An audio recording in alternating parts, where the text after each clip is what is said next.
আগামী কিছুদিনের মধ্যেই দক্ষিণ ত্রিপুরার সাব্রুম সফরে আসতে পারেন রাজ্যের মুখ্যমন্ত্রী ডক্টর মানিক সাহা। সম্ভাব্য এই সফরকে সামনে রেখে প্রশাসনের পক্ষ থেকে শুরু হয়েছে জোর প্রস্তুতি। বুধবার মুখ্যমন্ত্রীর সম্ভাব্য কর্মসূচির স্থান হিসেবে নির্ধারিত সাব্রুম মেলার মাঠ পরিদর্শন করেন দক্ষিণ ত্রিপুরা জেলার জেলাশাসক মোহাম্মদ সাজ্জাদ পি। তার সঙ্গে উপস্থিত ছিলেন সাব্রুম মহকুমা শাসক সুমন রক্ষিত, পুলিশ ও প্রশাসনের বিভিন্ন দপ্তরের আধিকারিকরা।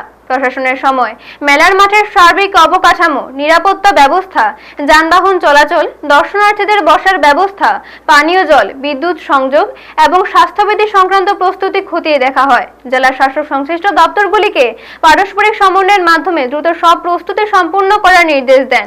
মুখ্যমন্ত্রীর সম্ভাব্য সফর ও কর্মসূচি সুষ্ঠুভাবে সম্পন্ন করতে প্রশাসন প্রয়োজনীয় সব ধরনের ব্যবস্থা গ্রহণ করেছে বলে জানানো হয়েছে। প্রশাসনের এই তৎপরতাকে ঘিরে সাব্রুমে ইতিমধ্যেই উৎসাহ ও প্রস্তুতির পরিবেশ তৈরি হয়েছে। ব্যুরো রিপোর্ট, নিউজ তৎকাল 24। আপনারা দেখছেন নিউজ তৎকাল 24।